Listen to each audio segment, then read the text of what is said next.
Hello everyone and welcome to Game 2 in a series between Happy and Roof.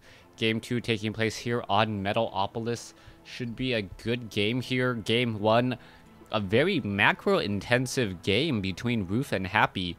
And Roof, even though he had the economic advantage and got into 200 food, it really felt like he never pushed out or never had the opportunity to do harassment as a good Zerg player should, in order to make sure that his opponent doesn't get into 200 food.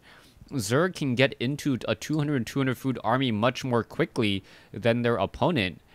And with that, should perhaps engage in order to perhaps get some good engagement and trade more efficiently, as he'll just have more units in order to deal damage. But once you allow a Terran player to get into that 200 food as well, especially with high splash damage units such as siege tanks and high DPS units such as siege tanks, that siege tank line can become a meat grinder even against fully upgraded Ultralists. Roof now making his move with the Overlord, quickly spotted, didn't see anything off over here, and now gonna make his way off over here instead.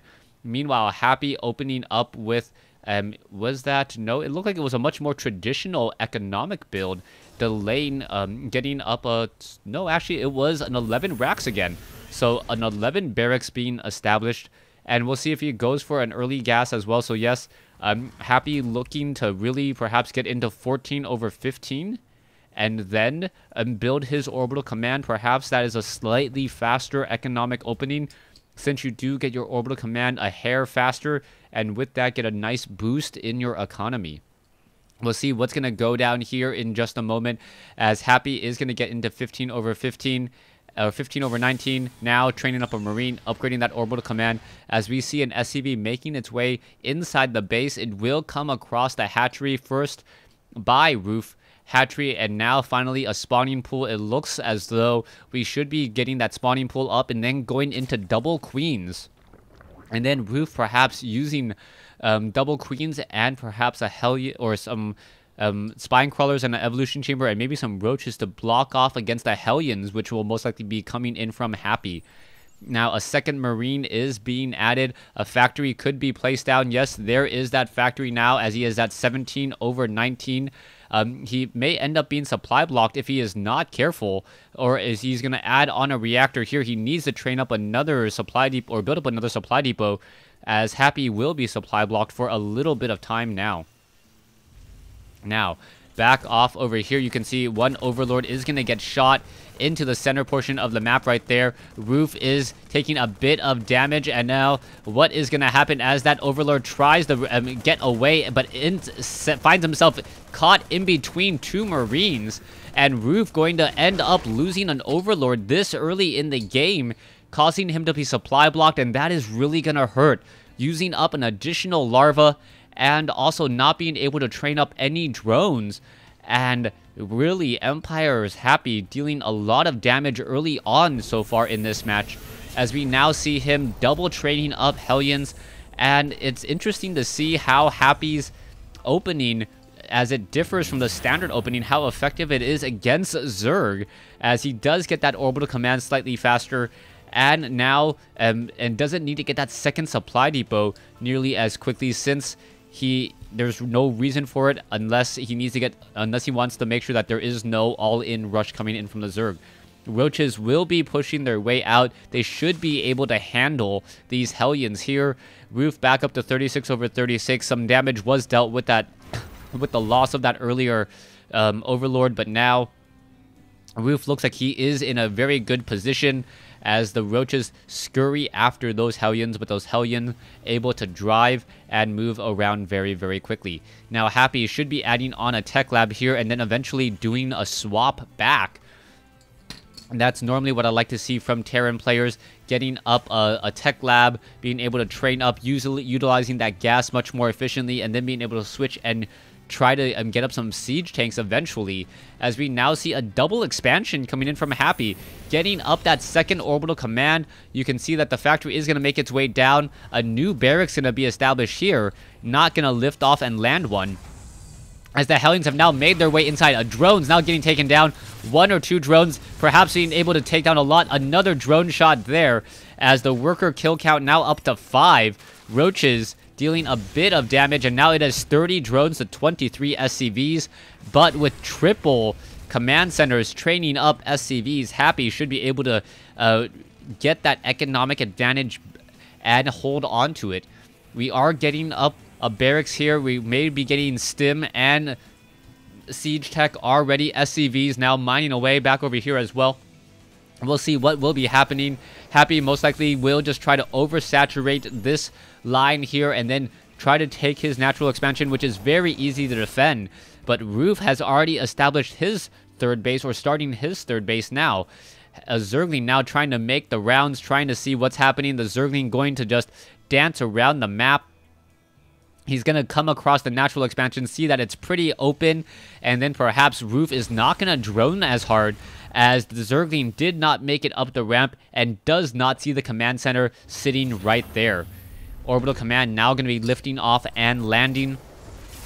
Siege tanks gonna try to play it safe from the high ground here, also creating a wall of supply depots, and we'll see what exactly Roof does. Roof perhaps thinking that an attack may be coming in. He does have very good overlord spread, making sure to keep track of all of those drops which may be coming in. Drones now making their way and marching off to that third base, as Roof gonna be running off of 3 bases soon.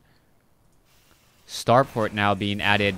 This third orbital command just training up SCVs and dumping them off at the natural expansion. We see siege tanks and marines off over here, and we'll see what exactly will be done. Evolution chamber and a second evolution chamber being added. It looks like Roof is really going for perhaps heavy Ling play once more, something that we saw in game 1 of this matchup, and also going into an infestation pit. We can see 1 gas is being established at the third, and not yet quite taking that second gas, as the harvester count shows a 27 worker advantage for Roof, and a current 12 food advantage overall once you factor in the army.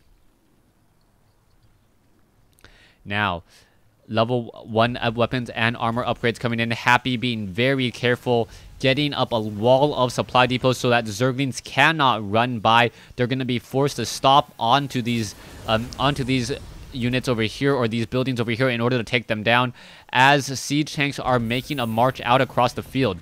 We are getting up 1 starport, no reactor. Medevac now flying with the group. This 1 Zergling off over here, killed in just a second, and now continuing this trek to that all-important third base. Roof does have Zerglings. Scanner sweep reveals a queen and roaches, and are the Zerglings going to go down and try to engage? Yes, Marines able to push that back, as the siege tanks were able to get in position in time. And oh, what is happening? The medevac deciding to pick up some units, and that was a mistake, as Happy should be trying to slowly slide these siege tanks forward in order to deal some damage. There's 1 nice shelling there. The siege tank getting off 2 quick kills, and perhaps Happy will slightly or just slowly move this tank line forward in order to put pressure here. The problem will be the ramp, and the medevac is going to be needed in order to gain sight up onto that high ground. 1 Marine down over here. The Marines are now backing off. It looks like the Marines are going to be heading off to the Zelnaga Tower, and the Marines are sticking close, making sure that there are no Mutalisks just quite yet. We can see a large swarm of Zerglings that are upgraded 1-1. 2-1 upgrades underway. 9 more drones being added again, so it is going to be somewhere in the 70 to 80 range on those drones, as we are now going into tier 3. Hive Tech. Hive Tech will be coming in underway. It looks like it will be Ultralist once more. A Zergling now going to start pecking away at the orbital command. Zergling is upgraded 1-1, dealing 5 damage on attack. It doesn't look like any units are making their way over as of yet, as a sea of Zerglings now going to make their way over, and a liftoff of the orbital command, preventing that orbital command from doing any true harvesting. Roof sitting on 5 bases with 31 larvae. 31 larvae looking really strong now, as the Marines are going to try to clean up this hatchery. Infestor is going to get off a fungal growth, and perhaps another fungal growth, and there it goes. The hatchery not going to get canceled, sitting at 50 life, able to regenerate all those hit points. The Marines overstim themselves once, and unable to take down that hatchery, as we are now going into an Ultralisk Cavern. Level 3 weapons upgrade about to be completed. Adrenal glands being added, and then I'm assuming level 3 weapons upgrade will be continued again. Hatchery dangerously low on hit points, forcing Roof to keep his Zerglings close to the 6 o'clock position. Siege tanks are now making their way off to the north. Level 1 weapons upgrade. Happy is sitting at 131 to Roof's 137, but Roof is sitting on about 5,000 resources with a whole bunch of larvae to spare. And with that, we may see a very large round of units come out. We got about 50 larvae for, was that 49? 50 larvae now, hopefully my math's not wrong, as we now see 9 Ultralisks being trained. 9 Ultralisks, a very, only Zerg can produce that many tier 3 units at the same time. One of the strengths of Zerg being able to train up 9 Ultralisks, as they will be joining onto the field in just a moment. Extractors down over here just for gas, and not very many drones on minerals, as Ultralisks are fairly gas intensive. We'll see what's going to be happening as the siege tanks now make their way forward. The siege tanks do not have the weapons upgrade, so that is going to be a significant decrease in damage. There is a fungal growth, some damage dealt, and an infestor has been destroyed. Marines, many of them down to 1 hit point. The second fungal growth was cast a second later. It would have taken down a large group of those Marines, but these Ultralisks now sitting at 2-1, as they are now, 2-1, and now we see infested Terrans making their way in. Ultralisks trying to move through this group of units here, getting caught up, fungal growth, and Ultralisks just slicing and dicing through so many of this, and Happy saying GG, not expecting 9 Ultralisks. Thanks for watching, thanks for listening.